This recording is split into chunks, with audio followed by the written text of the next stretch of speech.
Alarm berbunyi. Kredit bermasalah atau non-performing loan, NPL, perbankan naik. Data Otoritas Jasa Keuangan, OJK, menunjukkan, rasio NPL perbankan secara gross per Mei mencapai 3,04% dan net 0,85%.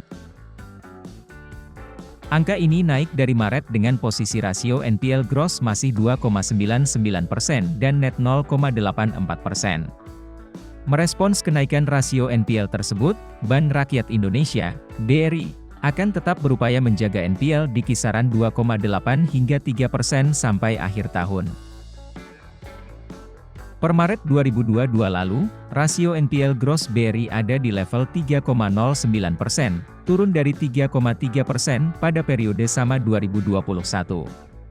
Direktur Manajemen Risiko BRI Agus Sudiarto mengatakan, untuk menjaga NPL, BRI masih memberi perpanjangan restrukturisasi kredit. Kebijakan ini berlaku bagi debitur terdampak pandemi COVID-19 yang usahanya masih berjalan, sehingga debitur bisa bangkit. Secara cash flow, debitur tersebut masih belum kembali ke kondisi sebelum pandemi COVID-19, kata Agus kepada Kontan.co.id. Terutama yang tergantung dengan sektor pariwisata. Sehingga, debitur masih menikmati kelonggaran pembayaran pokok pinjamannya, ujar Agus.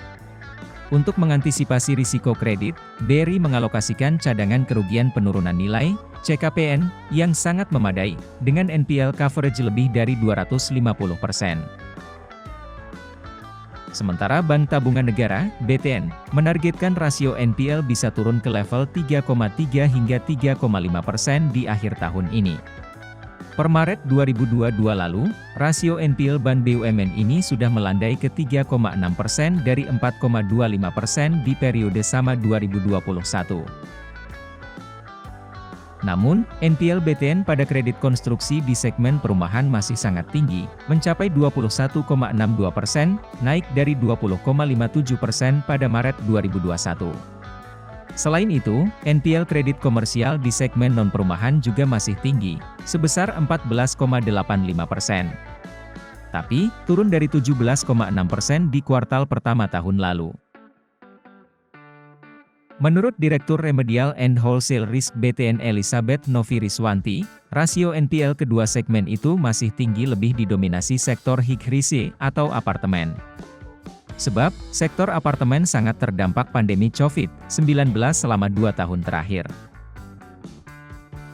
Untuk menurunkan rasio NPL di kedua segmen tersebut, BTN masih terus fokus untuk melakukan bulk sales, kata Novi.